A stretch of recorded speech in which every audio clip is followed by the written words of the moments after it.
예, 우리 함께 먼저 인사하겠습니다. 능력자가 됩시다. 예, 능력자가 됩시다. 예, 하나님을 경외하고 또 진실하고 잘 욕심을 절제하면 능력 있는 그리스도인이 됩니다. 보니까 요즘 제가 가을이 되고 보니까 산에 우리 뒤에 동산이 있잖아요. 그죠? 그래서 나무랑 이렇게 보면 너무나도 좋은 것 같아요. 그런데 또 좋은 소식이 이 뒤에 이제 공사하는데 또 그곳에 이 공원이 들어온다는 소식을 듣고 제가 또 되게 좋았거든요. 이 참 의미가 있는 것 같습니다. 동산교회 뒤에 동산이 있고 예, 또 공원도 들어서고 그래서 저는 그냥 그렇게 좋게 생각하고 싶어요. 믿음으로 얘기를 하자면 하나님의 선한 뜻이 있구나.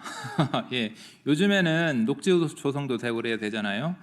너무 좋은 것 같습니다. 그러니까 제가 이 건물과 장소에 대한 산에 대한 얘기를 하냐면 오늘 좀 그런 산 또 장소 이런 부분이 좀 연관이 있어서 그래요. 어떤 집이나 어떤 교회, 어떤 건물들 이런 것들을 지을 때 우리가 중요하게 생각하는 것 중에 하나가 뭐냐면 아무 데나 안 지어요. 장소가 참 중요하지 않습니까? 그 장소. 우리 교회도 지금 그래서 처음에 지을 때 장소를 잘 선정을 했겠죠. 그래서 산도 있고 또 이렇게 될지 몰랐지만 또 공원도 들어오게 되고 이렇게 되는데 다 하나님의 선한 뜻이 있는 줄 믿습니다. 구약의 성전도 마찬가지예요. 그냥 지어진 것이 아니라 그 장소에 아주 남다른 의미가 있습니다. 하나님께서 이제 솔로몬을 통해서 모리아산이라는 곳에 성전을 이렇게 세우시는데 그 모리아산을 괜히 하나님께서 그곳에 세우라는 것이 아니라 바로 그것에 그 장소에 하나님의 뜻과 의미가 담겨져 있어요. 자, 그러면 왜 모리아산인가?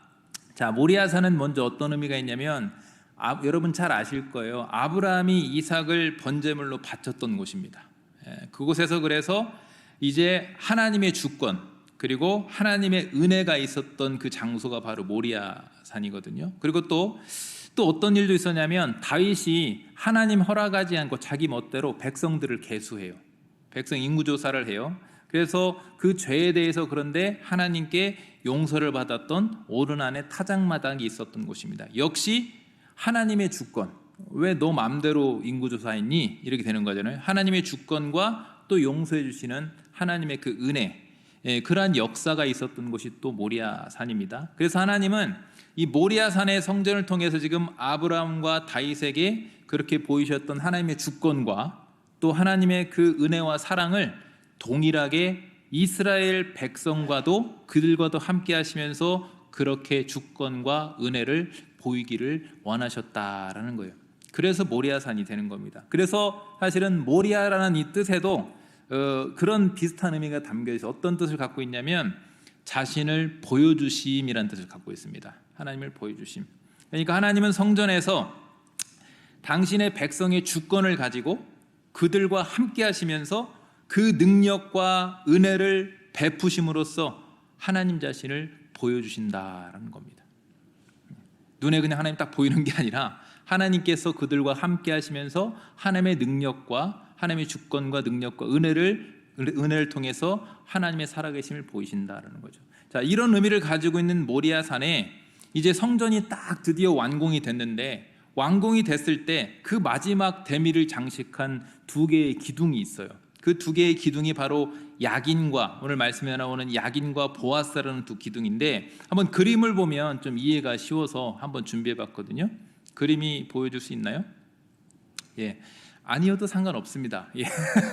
성전 맨 앞에 기둥 두 개가 저렇게 있어요. 두 개 딱딱 있죠? 예, 저렇게 생겼어요. 그래서 이제 그만 보여줘도 됩니다. 예. 일종의 이게 이 어떤 그 성전 건물 자체와는 상관없이 그냥 건물 자체는 상관없이 별개로 그냥 상징적으로 세워진 그런 기둥이에요. 그러니까 어떤 기능적인 면이 아니라 상징적인 의미로. 그래서 대형 빌딩 앞에 보면 우리가 어떤 그런 이 커다란 동상들도 있고 조각들이 있잖아요. 어떤 상징성 그렇게 지어진 바로 기둥이 저 두 기둥인데 성전이 딱 완공된 날에 성전 앞에서 큰 기둥을 저렇게 세우는데 이 기둥의 의미를 알면 또 굉장히 의미가 또 더해지고 새로워지거든요. 두 기둥의 이름이 먼저 야긴과 보아스라고 했잖아요. 이 약인의 뜻이 뭐냐면 그가, 즉 하나님이 세우리라라는 뜻입니다. 그리고 보아스라는 뜻은 뭐냐면 그에게, 즉 하나님에게 능력이 있다라는 뜻입니다. 하나님이 세우신다, 하나님에게 능력이 있다라는 뜻이에요. 어렵지 않죠, 여러분? 하나님이 세우시고 하나님께 능력이 있다. 근데 이 두 기둥의 이름에는 그 이름 자체에 솔로몬의 말하자면 나라, 백성에 대한 그런 비전과 소망이 담겨져 있는 겁니다. 그러니까 하나님의 나라의 백성이 하나님께서 주권을 가지고, 솔로몬 인간 왕이 아니라 하나님께서 주권을 가지고 세우시는 그런 나라와 백성이 되고, 사람의 능력이 아니라, 솔로몬이 지혜가 출중했잖아요. 그런데도 사람의 능력이 아니라 하나님께서 함께 하심으로 하나님의 능력이 임하는, 능력이 머무는 그런 나라와 백성이 되기를 원하는 것이 바로 솔로몬의 비전이었던 겁니다. 나라 운영에 대한 비전이었어요. 그 마음을 담아서 기둥을 딱 세운 겁니다. 자, 그래서 이 기둥에는 이런 이름이 참 의미가 귀한데, 그런데 또 이름만 귀한 의미가 있는 것이 아니라 그 기둥의 배치도 특별한 의미가 담겨져 있어요. 그러니까 보통 기둥은 아까도 보셨지만 저렇게 안 생겼잖아요. 우리도 건물 보면 건물을 아래서 위로 이렇게 떠받치는 그런 상황이 아니겠습니까?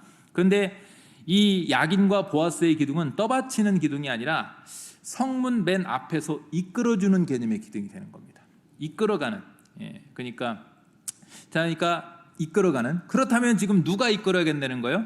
어렵지 않죠. 아까 제가 말씀드렸듯이 탁월한 지혜를 가진 솔로몬이 아니라 하나님이 당신의 백성과 함께 하시면서 하나님의 능력, 주권과 능력으로 이끌어 가셔야 된다라는 거예요. 하나님이 왜 이끌어 가셔요? 그것도 쉽습니다. 야긴의 뜻대로 하나님이 세우리라, 그가 세우리라. 즉 하나님이 주인 되시기 때문에, 하나님이 세우셨기 때문에 그렇게 하나님이 이끌어 가셔야 된다라는 거예요. 여러분, 흔히 우리가 솔로몬의 성전이라고 칭하는데 사실은 그 솔로몬의 성전이라고 하면 안 돼요. 그거는 일반 학문을 하는 고고학자들이나 하는 말이고, 우리 신앙인들은 뭐라고 하냐면 그냥 하나님의 성전이라고 해야 됩니다. 하나님의 성전, 하나님이 주인이시고 하나님이 세우시고 하나님이 이끌어 가시죠. 그래서 이런 성전의 원리와 정신이, 제가 왜 이 말씀을 드리냐면 이제 이 교회 공동체, 오늘날의 교회 공동체에도 이런 원리가 동일하게 이어져서 적용되기 때문에 그렇습니다.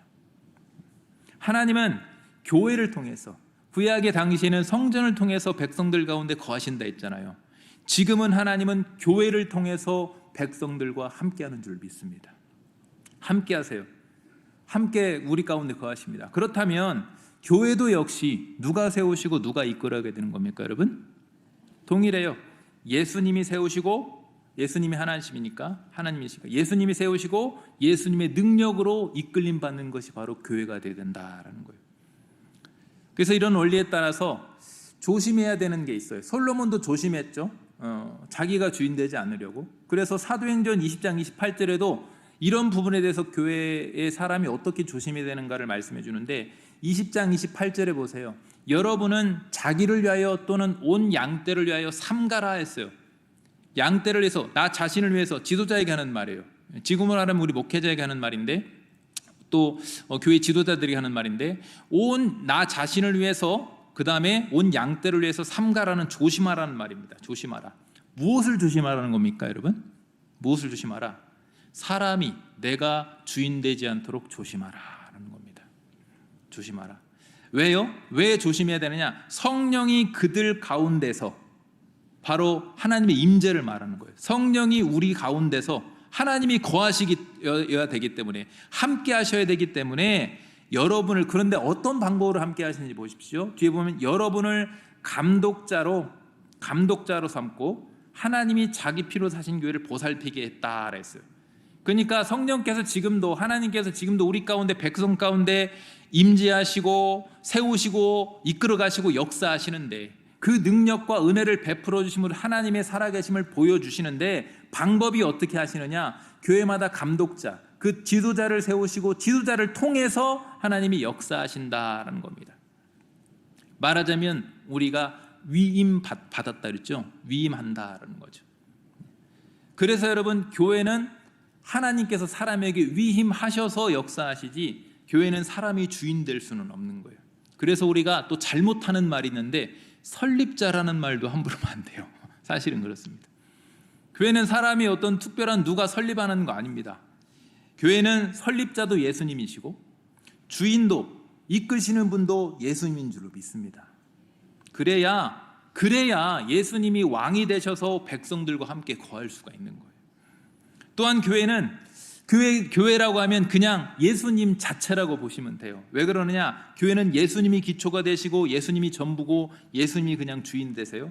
마태복음 16장 16절에 보면 이렇게 말씀하십니다. 시몬 베드로가 대답하여, 여러분 잘 아는 말씀이죠. 주는 그리스도시요 살아계신 하나님의 아들이니다라는 엄청난 신앙 고백을 합니다. 이 고백을 듣자마자 예수님이 뭐라고 하냐면 엄청나게 칭찬을 하시면서 주는 그리스도라는 저 신앙 고백 위에 18절에 보면 이렇게 말씀해요. 마태복음 16장 18절에 또 내가 내게 이르노니 너는 베드로라. 내가 이 반석 위에 내 교회를 세우리니 했어요. 저기서 말하는 반석은 베드로의 신앙 고백, 즉 그리스도, 예수님이 기초가 돼서 그 반석 되시는 예수님 위에 교회를 세우리니, 그렇게 세워질 때, 아까 전에 기둥한 거 똑같죠. 누가 세운다고요? 예수님이 세우신다. 그랬을 때 그 교회는 음부의 권세가 이기지 못할 것이다 라는 거예요. 그리고는 에베소서 1장 23절에 우리가 또 잘 아는 말씀 있죠. 교회는 그의 몸이다 라고 했어요. 그리고 우리는 예수님의 몸에 붙어있는 교회 지체들이고요. 그리고 골로새 1장 18절에도 또 우리가 잘 아는 말씀 있죠. 그는 몸인 교회의 머리라 했습니다. 그러니까요, 교회는 기초도 예수님이고 그냥 몸도 예수님이고 머리도 예수님이고 다 예수님이에요. 교회는 예수님이 주인 되시고 예수님이 능력 되시고 예수님이 이끌어 가시는 겁니다. 그래서 여러분, 교회에서 우리가 대접받고 높임받으면서 주인 되려고 그렇게 마음을 먹는 사람이 있다면 낄 자리가 없는 거예요. 주님이 안 껴주십니다. 안 껴주세요. 우리가 낄낄빠빠라고, 젊은 사람은 낄낄빠빠 알죠? 낄 때 끼고 잘 빠질 때 빠져야 되는데 교회에서 함부로 주인 노릇을 끼면 안 돼요. 예. 우리는 이 교회에서는 누가 대접받고 누가 존경받고 누구만 높임받아야 됩니까? 예수님만. 교회는 사람이 대접받고 사람이 높임받을 수 없습니다. 교회에서 우리의 역할은 대접받는 것이 아니라 예수님을 높이며 섬기는 것이 바로 우리의 역할인 줄로 믿습니다. 그럼 왜 그렇게 되었느냐?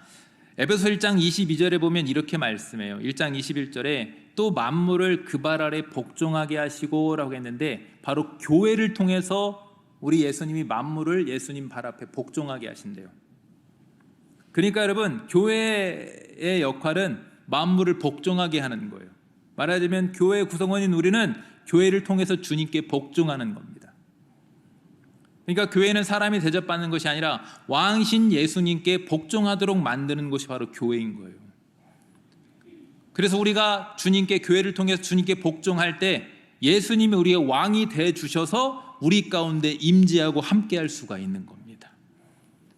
그래서 여러분, 설교할 때 어쩔 수 없어요. 목회자들이 많이 하는 것 중에 하나가 순종하십시오. 기도해야 됩니다. 왜 그러냐면 순종해야 주님이 우리 왕이 되어주셔서 능력이 되어주시고 은혜를 베풀어 주시고 우리를 이끌어갈 수가 있기 때문에 그렇습니다. 예수님의 또 다른 이름이 임마누엘입니다. 하나님이 우리와 함께 하신다. 그런데 이 분명한 이 하나님이 우리와 함께 하시기 위해서, 임마누엘 하기 위해서, 그 주님이 지금도 우리와 함께 하기 위해서는 분명한 관계적인 조건이 필요합니다. 관계적인 조건. 그게 어떤 조건입니까? 우리가 주인이 아니라 예수님이 교회의 주인 되실 때, 우리의 주인 되실 때 그분이 우리의 왕으로서 함께 하심의 관계가 성립되는 겁니다. 여러분, 이 관계의 조건에 불합리하면, 이 조건이 우리가 성립이 안 되면 절대 예수님이 우리의 왕이 되실 수 없기 때문에 함께 할 수가 없는 거예요. 구약의 성전도 마찬가지입니다. 솔로몬이 지금 본인이 왕이긴 하지만, 본인이 이스라엘의 왕이긴 하지만 그런 의미를 담아서 지금 두 기둥을 땅땅 세우는 거예요. 성전 짓고 나서. 당시 성전이 인간적인 시선으로 보면 솔로몬이 추진했고 백성들이 막 헌물해가지고 한 거잖아요. 그렇죠? 교회도 보면 어떻게 합니까? 설립자가, 목사님이 막 추진하고 성도님들이 막 헌금하고 하잖아요. 이게 당시의 솔로몬 성전도 사람들의 시선으로 보면 솔로몬이 세운 게 맞아요. 그래서 솔로몬이 세웠다라고 해서 멋지게 기념비 딱 세워놔도 누가 뭐라 할 사람 없습니다. 그런데 솔로몬은 그렇게 하지 않았어요. 솔로몬은 그 대신에 약인 하나님이 세우셨다라고 했습니다. 그리고 그 기둥을 세워서 자신이 주인이 아니다라는 것을 분명하게 백성들 앞에 보였던 겁니다. 이건 내가 세운 거 아니다. 하나님이 세우신다라는 거죠. 오늘날도 마찬가지입니다. 사람의 주인된 교회는 예수님이 설 자리가 없는 겁니다. 우리는 욕심과 죄로 가득하잖아요. 우리는 매일매일 잠시 잠깐도 이 욕심에서 벗어나기가 너무나도 힘들잖아요. 그런데 그렇게 욕심으로 가득한 사람이 주인된 곳에는 당연히 거룩하신 하나님께서 거하실 수가 없는 겁니다. 그런 교회에는 여러분, 그런 상태가 되면 사람이 주인된 상태에서는 모임은 있을 수 있지만 진정한 예배는 있을 수 없습니다. 그리고 예배의 모습은 있을 수 있지만 주님의 임재가 있을 수는 없는 겁니다. 그럼 여러분, 교회에서 사람은 어떻게 됩니까? 철저히 우리는 우리 자신을 내려놓고 주인됨을 내려놓고 오직 예수님만이 주인 될 수 있도록 섬겨야 될 줄 믿습니다. 사람의 교회는 왜 이게 중요하냐면, 왜 우리가 주님을 섬기고 주님이 우리의 주인이 되어야 되냐면, 사람의 교회, 사람의 주인된 교회는 그 사람의 능력만큼만 역사하게 되어 있어요. 하지만 여러분, 사람의 능력으로는요 절대로 음부의 권세를 이기지 못합니다. 우리가 마귀를 어떻게 이겨요? 못 이깁니다. 우린 절대 못 이겨요. 죽었다 깨나도 못 이겨요. 우리 능력으로 이기는 건 아닙니다. 그래서 어떻게 됩니까? 오직 예수님의 교회만이 음부의 권세가 이기지 못하는 그런 능력을 소유할 수가 있는 줄로 믿으시길 바랍니다. 만약에 사람이 주인 돼서 주님의 능력이 머물지 못하고 그래서 음부의 권세를 이기지 못하는 그런 교회가 된다면, 사람이 아무리 많아도, 아무리 건물이 크고 웅장해도, 저번에 어디 교회 갔더니 교회 안에 에스컬레이터가 있더라고요. 백화점처럼. 그런데 여러분, 그런 게 중요한 게 아니에요. 그런 게 중요한 게 아닙니다. 아무리 건물이 웅장하고 우리 청년들이 뭐 여기는 에스컬레이터가 백화점 같아 그러는데, 우리 교회도 지하 다 엘리베이터 있다. 왜 그래? 우리 비전센터 다 지하 다 있고 우리도 있어.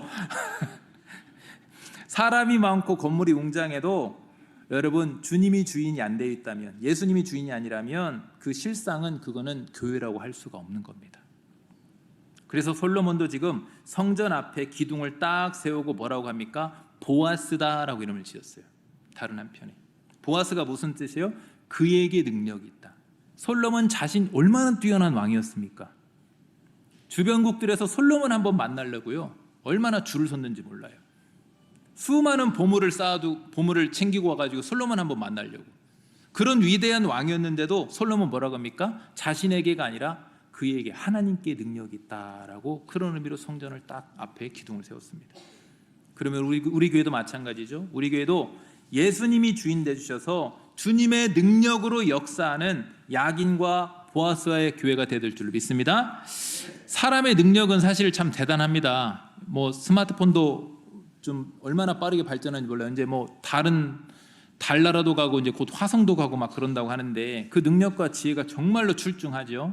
하지만 아무리 능력이 뛰어나도 그 대단한 능력으로 절대로 할 수 없는 일이 있는데, 그게 뭐냐면 교회를 세우고 이끄는 것은 사람의 힘으로는 할 수가 없어요. 세상에 다른 어떤 공동체들은 만들 수 있습니다. 무슨 모임. 그런데 교회는 절대 안 돼요. 교회는 사람이 이렇게 할 수가 없어요. 사람의 힘으로 건물은 지을 수 있겠죠. 또 사람의 힘으로 교회를 어떻게 건물은 짓고 어떻게 사람들한테 어떤 강론을 할 수가 있겠죠. 그런데요, 절대 교회가 바르게 서갈 수가 없고요, 절대로 교회가 온전한 길로 이끌어갈 수 없습니다. 특히 사람을 살리고 그 영혼을 구하는 영혼 구원의 사역은 사람의 능력으로는 절대로 감당이 안 되는 겁니다. 수백 명이 단 한 사람 변화시키려고 해보세요. 변화가 되는지. 사람은 절대 안 변합니다. 그런데 오직 주의 영이신 성령께서 역사하시면 되는 줄로 믿습니다. 성령의 역사로만 가능한 거예요. 바로 그러한 고백을 담아서 솔로몬이 세운 기둥이 야긴과 보아스의 기둥인 겁니다. 우리에게도 마찬가지죠. 사람의 능력이 아니라, 사람의 능력이 출중해서 이 중에 세상적인 성공한 어떤 그런 석박사들이 즐비해서가 아니라 하나님의 능력이 머무는 그런 보아스의 교회가 되어야 될 줄로 믿습니다. 그래서 우리 교회 안에 그런 교회가 되면 어떻게 되냐면 감히 예측할 수 없는, 우리가 생각지 못한 놀라운 그런 일들, 놀라운 역사들이 많이 일어나게 되는 겁니다. 뭐 기적인가요? 기적을 말하는 것이 아니에요. 그러면 얼마나 좋겠습니까? 그런 게 아니라 예측할 수 없는 다양한 섬김과 헌신들이 일어나는 겁니다. 만약 여러분 사람이 예측할 수 있는 선 안에서 당연한 일들만 일어난다고 한다면 그게 어떻게 주님의 임재가 있는 교회라고, 주님의 능력이 머물고 주님의 은혜가 있는 곳이라고 할 수가 있겠습니까? 예를 들면 이런 거죠. 돈 많은 사람이 헌금 많이 하고 시간 많은 사람이 봉사하는 그런 당연한 일들, 그런 일들보다 오히려 반대로 당연하지 않고 이해할 수 없는 섬김과 헌신들이 많이 일어날 수 있는, 그게 바로 주님의 능력으로 이끌림받고 세워져가는 그런 교회인 줄로 믿으시길 바랍니다. 그래서 사람은 할 수 없지만 하나님은 할 수 있다라고 하셨듯이 하나님의 능력이 머물게 되면 사람들이 자꾸만 변화가 일어나는 거예요. 자꾸만 사람이 변화. 초대교회 때 이 하나님의 능력으로 변화된 교회가 하나 있는데 그중에 이제 고린도 교회가 있거든요. 고린도 교회. 고린도 지역은 당시에 쾌락의 도시였어요. 그리고 각종 이방신이 그 2만 개에서 3만 개 정도 있었다고 그럽니다. 그리고 그리스 철학이라는 학문적인 지적인 높은 벽이 있었어요. 그리고 또 중개무역 지역이기 때문에 굉장히 부유했습니다. 예, 그런 지역이었어요. 하지만 바울은 담대하게 거기서 복음을 전합니다. 그리고는 반석되시는 예수 그리스도 위에 교회를 세우게 됩니다. 하지만 고린도 교회는 그렇게 잘 나가다가 영적인 교만에 빠지게 돼요. 교회 내 막 이제 교만에 빠지니까 문제들이 서로 간에 막 발생하게 됩니다. 심지어 그래서 어떻게까지 되느냐, 은사자들이 자기 방언 받았다고 하면서 설교하는 중에도 막 하고, 말하자면 교회 바울을, 지도자인 바울을 사도로서 인정하지 않으려고 그래요. 그렇게까지 교만을 부립니다.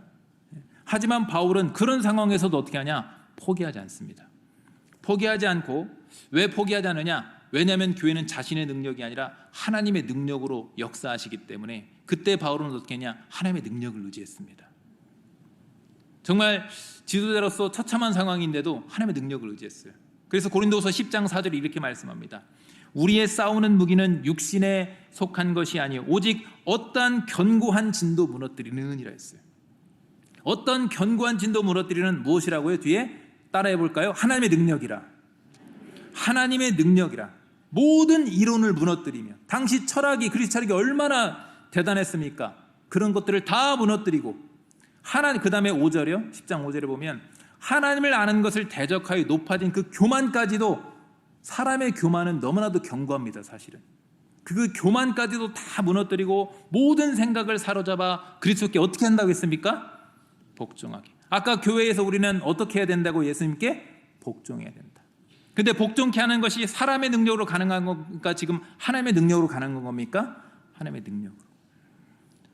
하나님의 능력으로 어떤 견고한 진도 무너뜨리고 교만도 무너뜨리고 모든 생각까지도 무너뜨리고 그리스도께 그렇게 복종하는 줄을 믿으시길 바랍니다. 그렇게 하나님의 능력으로 인해서 깨어져 버린 가정이 회복되는 교회, 인간적으로 볼 때 절대 돌아올 수 없는 그런 사람이었는데 그 사람이 죄를 회개해서 예수님께 복종하고 구원받고 복종하는 그런 역사가 있는 교회, 정말로 비천하고 나약한 그런 사람이었는데 복을 받고 축복의 통로가 돼서 막 섬기는 그런 교회, 자기밖에 모르던 오만한 사람이 마음을 열어서 진심으로 다른 사람을 섬길 수 있는 정말로 이렇게 아름다운 역사가 있는 교회, 그게 바로 솔로몬이 꿈꿨던 당시의 야긴과 보아스의 공동체고, 또 오늘날에도 바로 그런 교회가 바로 진짜 주님의 교회인 줄로 믿습니다. 그런데 그렇게 야긴과 보아스의 교회가 되려면 반드시 그런 교회는 보여지는 모습이 있습니다. 어떤 모습일까요? 마가복음 11장 17절에 이렇게 말씀합니다. 이에 가르쳐 이르되 기록된 바 내 집은 뭐라고 합니까? 만민이 기도하는 집이다 라고 칭함을 받지 않았느냐 그랬습니다. 근데 반대로 너희는 뭐라고 했습니까? 강도의 소굴을 만들었도다 하시매. 이게 지금 기도하는 집하고 강도의 소굴하고 서로 분명히 지금 비교돼서 지금 말씀하고 있죠. 그러니까 여러분, 기도하지 않는 교회는 왜 강도의 소굴이 되냐면 사람이 주인 되기 때문에 그렇습니다. 사람이 주인 되어버리면 하나님의 뜻이 아니라 사람의 뜻이 우선이 되고 사람의 뜻을 구하게 돼요. 그 주님의 뜻대로 헌신하기보다는 사람의 뜻에 따라서 이해득실만 따지게 돼요. 아까 오전에 말씀했던 것처럼 진실하지 못하게 되고 하나님을 경외하지 못하게 되고 그리고 욕심만 가득하게 되는 거예요. 그걸 빌어서 주님이 뭐라고 했습니까? 빗대어서 강도의 소굴과 같다라고 말씀했어요. 여러분, 이렇게 되지 않기 위해서는 우리는 잘 점검해야 될 게 있는 게 뭐냐면 교회의 재료가 무엇인지를 잘 봐야 됩니다. 그게 무슨 말이냐? 겉으로는 교회가 이렇게 벽돌과 나무, 철제 이런 걸로 지어진 것처럼 보이지만 사실 진짜 재료는 따로 있습니다. 진짜 재료가 뭐냐? 자, 이제 알려드릴게요. 주님께서 부활 승천하신 다음에 마가 다락방에서 모여서 사람들이 했던 행동이 있어요. 아마 예측하실 겁니다. 사도행전 1장 14절에 보면 이렇게 말씀합니다. 여자들과 예수의 어머니 마리아와 예수의 아우들과 더불어 마음을 같이 뭐라고 했습니까? 오로지 기도에 힘쓰더라 했어요. 오로지 기도에 힘쓰더라. 여러분, 초대교회에 처음 저게 이제 교회가 생겨나는 거거든요. 초대교회는요 어떻게 일어납니까? 기도로 시작했습니다. 그러니까요, 교회의 기초는 반석 대신 예수 그리스도가 되신다고 한다면 그 교회의 재료는 무엇으로 세워지냐? 기도로 세워지는 거예요, 여러분. 이게 교회는 기도라는 재료를 통해 세워지는 겁니다. 기도하는 곳에 성령께서 임재하셨고 기도하는 교회와 성도에게 하나님께서 능력으로 역사해 주셨던 겁니다. 지금도 이런 원리는 동일해요. 다르지 않습니다. 기도하는 곳에 주님의 능력이 임하는 것이고 기도하는 그 사람을 통해 지혜자와 능력자가 아니라 부와 권세자가 아니라 하나님은 기도하는 그 사람을 통해 역사하시는 줄 믿으시길 바랍니다. 지금 우리는 왜 제가 이 말을 하냐면 주님이 이끄셔야 됩니다. 주님이 주인입니다. 그리고 기도해야 됩니다. 이게 핵심이에요. 그런데 왜 이 말씀을 드리냐면 지금 우리 교회는 계속해서 지금 전도 사역이 이루어지고 있습니다. 화목 전도가 이루어지고 있고요. 또 학교 전도를 위해서 각 부서에서 다음 주부터는 전도 물품을 준비할 거예요. 다 이렇게 포장해가지고 과자들 포장해가지고 이렇게 전도할 거거든요. 그리고 담임 목사님이랑 저랑 전도팀이 또 학생들이랑 많이 친해졌어요. 이제는 아는 체하는 애들도 생겼습니다. 근데 왜 과자를 포장하냐면 과자 주세요 그러더라고요. 다른 거 줬더니 아이들은 역시 과자가 최고예요. 그렇게 여러분 우리가 전도 사역이 이어지고 있고 또 건강한 가정 대신방을 진행하고 있고 또 우리가 다음 세대 찬양 부흥회를 앞두고 있습니다. 그리고 교회 설립 46주년도 우리가 준비하고 있죠. 그리고 교회의 일꾼으로 세우는 너무나도 중요한 임직식도 준비하고 있습니다. 여러분, 이 모든 사역들은 우리가 세우고 우리의 능력으로 이끌어가는 건 절대로 아닙니다. 그렇게 될 수가 없습니다. 우리가 주인이 아니에요. 우리와 함께 하길 원하시는, 그리고 함께 하시는 왕 되시는 예수님이 세워가시고 예수님의 그 능력으로 이끌어져 가야 되는 사역인 줄 믿으시길 바랍니다. 그렇게 왕이신 예수님이 우리와 함께 하시며 우리의 능력이 되어주실 때 우리 안에 예기치 못한, 우리가 계산하지 못하고 상상하지 못할 그런 놀라운 은혜의 역사들, 다시 말해서 놀라운 헌신과 섬김의 사랑의 역사들이 나타나게 되는 겁니다. 여러분, 그런 섬김의 헌신의 그 열매의 주인공들이 여러분이 될 수 있기를 축복합니다. 말씀을 정리하겠습니다. 야긴과 보아스의 교회의 의미는 우리와 세상 끝날까지 함께 하시겠다고 약속하셨던 그 예수님께서 왕이 되어주셔서 세우시고 예수님의 능력으로 이끄시는 교회가 바로 야긴과 보아스의 교회의 의미입니다. 예수님이 주인 되셔서 세우시고 예수님의 능력으로 이끌어가자는 그런 교회에 찬양이 울려 퍼지면, 그리고 말씀이 선포되면 마귀는 뒤로 떨면서 뒤로 물러나게 될 겁니다. 마귀 역사가 절대로 발들이지 못합니다. 또 예수님이 주인 되셔서 세우시고 예수님이 주인 되셔서 능력으로 이끄시는 교회, 그런 교회에 기도에 부르짖는 소리가 울려 퍼지게 되면 성령께서 역사 안 할 수가 없습니다. 성령께서 역사하셔서 놀라운 은혜의 역사들이 자꾸만 나타나게 되는 줄 믿습니다. 그러면 여러분, 우리 교회가 예수님, 가장 중요한 것은 예수님이 반석되어 주시고 그 교회의 기초 위에 기도의 재료로서 계속해서 세워지게 되셔서 예수님이 참으로 우리의 주인 되고 예수님이 세워가고 예수님이 이끌어가는 그런 놀라운 은혜의 역사가 있는 참으로 주님의 교회가 될 수 있기를 주님 이름으로 축복합니다. 기도하겠습니다. 그리스도를 통해서 교회를 세우신 하나님 아버지, 오늘도 주신 말씀대로 우리 교회가 야긴과 보아스의 교회가 되기를 원합니다. 우리의 심령의 두 기둥을 단단히 서게 하여 주시옵소서. 그래서 우리 예수님께서 세워주시고 예수님의 능력이 이끌어가는 우리 교회 되기를 원합니다. 이를 위해 우리에게 기도의 불을 붙여주시고 성령 충만을 허락하여 주시옵소서. 앞으로 진행된 우리 교회의 사역이 주님의 능력으로 이끌림받고 주님의 능력으로 세워져 가기를 원합니다. 성령의 역사를 인해서 사람이 예측할 수 없고 그래서 크고 놀라운 은혜의 그런 섬김, 은혜의 놀라운 소식들이 계속해서 들려지게 하여 주시옵소서. 그러한 소문나는 교회 되게 하시고 주님의 자랑이요 영광이 되게 하여 주시옵소서. 예수님 이름으로 기도하옵나이다. 아멘.